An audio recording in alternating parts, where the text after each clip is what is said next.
Good morning, ladies and gentlemen. Petronella and myself was asked just to give a short overview of the use of the Blue Heritage plaques as a conservation tool. I will address the plaques, the concept, and then just a few words on how we apply this knowledge.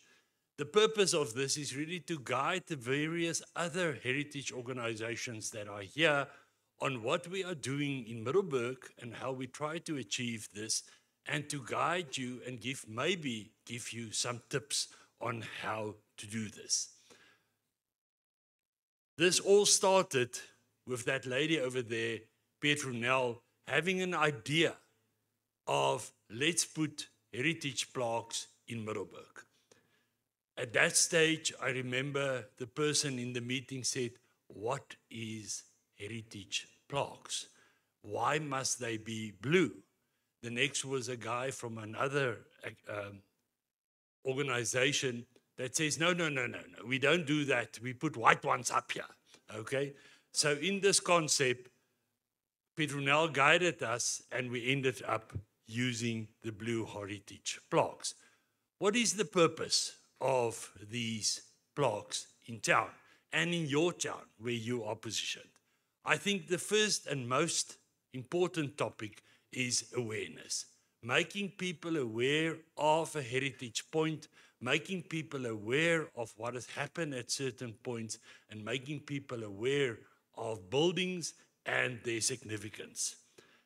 With that comes information sharing. And that's an educational tool to ensure that whatever we try to preserve is educated and informed to the public. And then in that process, using both awareness and education, we come to protecting that heritage point, and all of that ends up with conservation. So this is a conservation tool that we use to try and conserve heritage points at a low cost. And I emphasize that term to all our colleagues from other organizations in the audience. What do we try and do? We try to make aware of these sites, and only if people are aware of the site, it is protected. And through the awareness, we prevent destruction, which is the most important point in this total process. So in this process, we do information sharing by making factual correct and moderated. And I use those two words in bold there very specifically. Information available about conservation points to ensure the knowledge and proper understanding of that point and its value to the community. Very important is to prevent misunderstanding, misinterpretation, misuse, and I can add a lot of misses to this whole process of heritage points to political advantage with a small p, and family advantage and ego boosting in the content. So all of that we try and address through making proper information available. An example that I showed to you there is John Tower Blake that I referred to earlier in the talk yesterday. What do? We compile a Blue Heritage plaque. We then add a QR code to that. On any phone, you can scan that QR code, and that is going to take you then to an information page on that individual, and that is both available in Afrikaans and in English, addressing the topic. So through the process of that simple little blue plaque, we unlock the knowledge to anybody that is interested in that individual and his role in society. What do you do for protection? by drawing attention to the conservation point or the heritage point. We raise awareness, and through that awareness, that point get protected.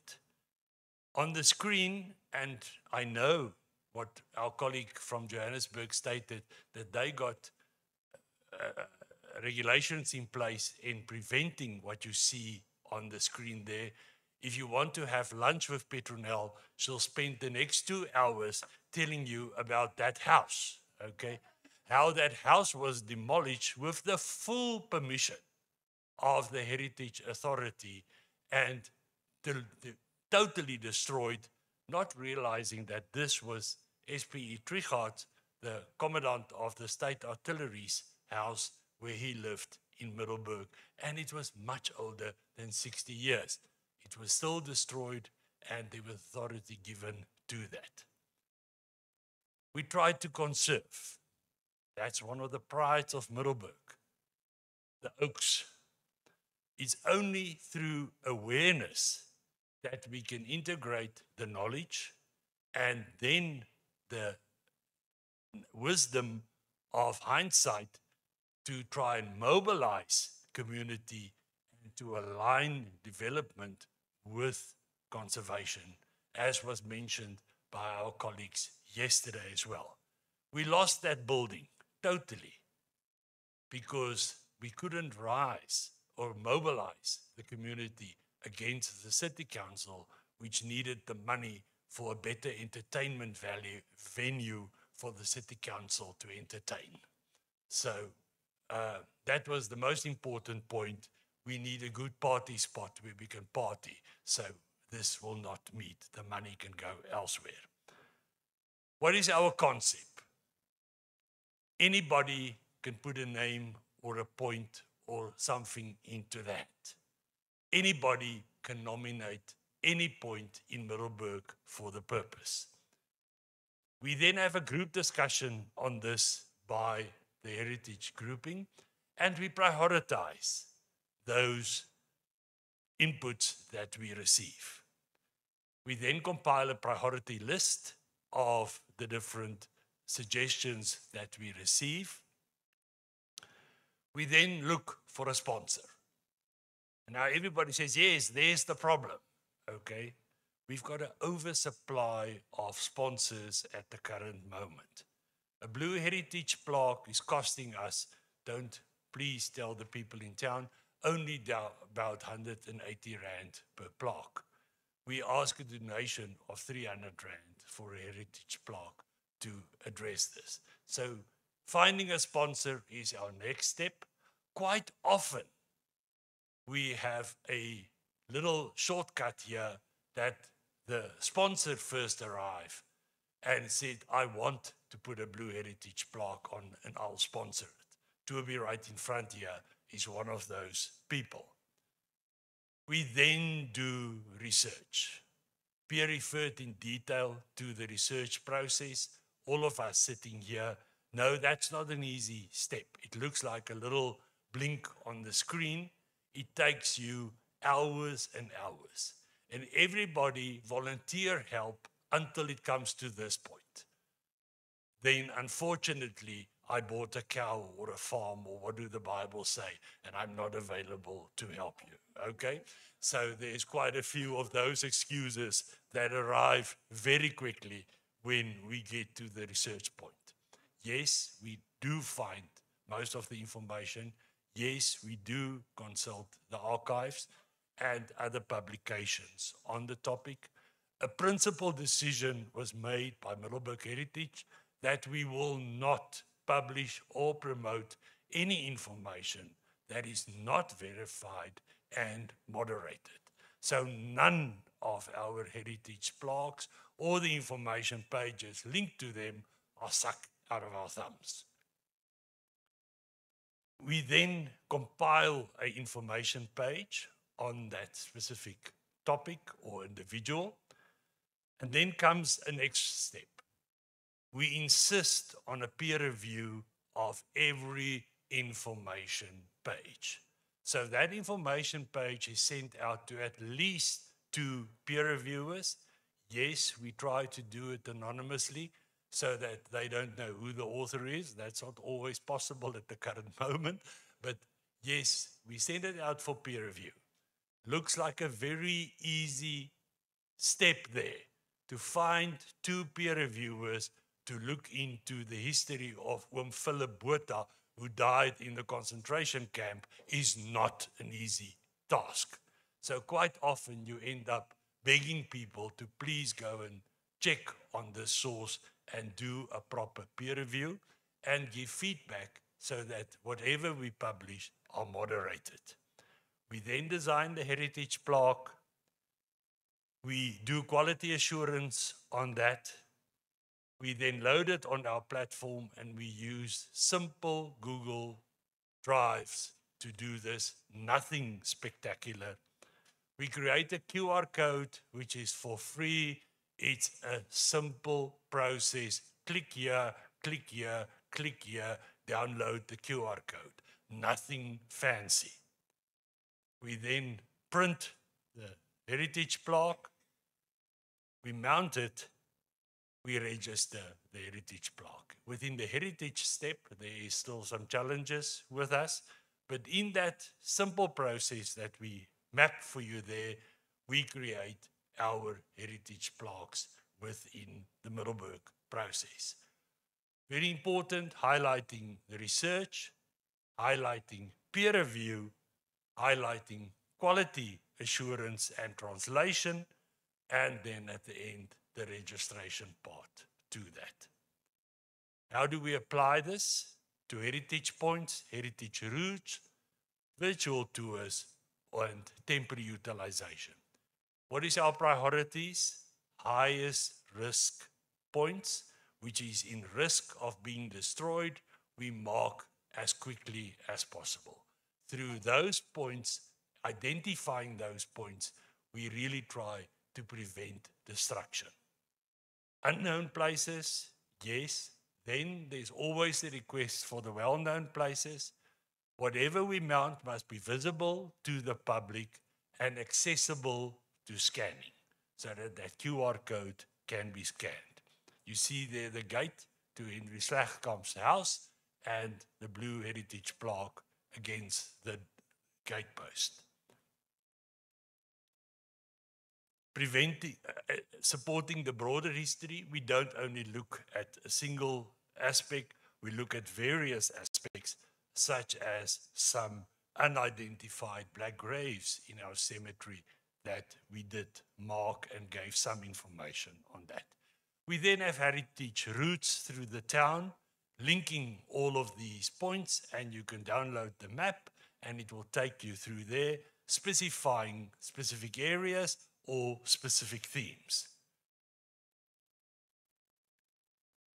Duration of each and what is there to see. You can combine this with visits and tours through the various areas, as we will do tomorrow afternoon through the cemetery and the blue plaques within the cemetery. It can also be used in temporary utilization, and this is borrowed from a sister organization, the Friends of the Anglo-Boer, where this was used as temporary markings in the old cemetery in Pretoria, marking the graves removed, stored, and placed back for a next tour in the area. What are our challenges? Research time to do the research. Family legends. I think everybody that's been involved in here can echo the family legends. According to my great aunt's sister's neighbor, this has happened here, you know. And then there's a famous guy, no name's no Pactrol, I know Prof. Franz Johan know who I'm talking about, staying in Krugersdorp, that will stand up in the middle of this meeting and start shouting at you to say, do you now tell me that my great aunt's niece neighbor was lying about the fish hooks in the food of the concentration camp? So yes, those are the family legends that you try to do. Politics with a small p. Yes, we need to promote this. It's important for you know who. Language, cultural preferences, quite a challenge. Then approval to mount these plaques.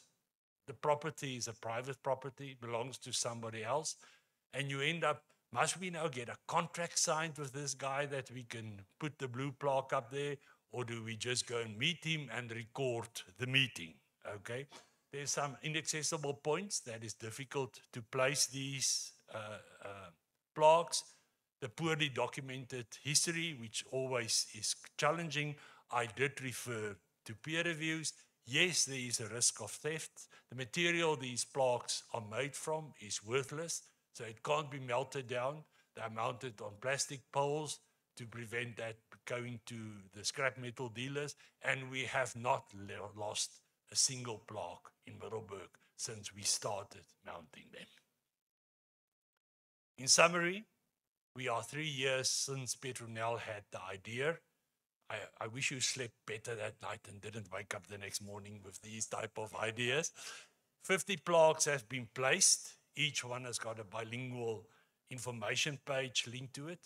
We maintain our standard of not publishing thumbsuck information. We really look for sources. Yes, I know the best is to go for the primary sources in the archives. Not always available, but at least there's a proper publication highlighting whatever we're doing there. We had no funds. It's not a problem. All was sponsored.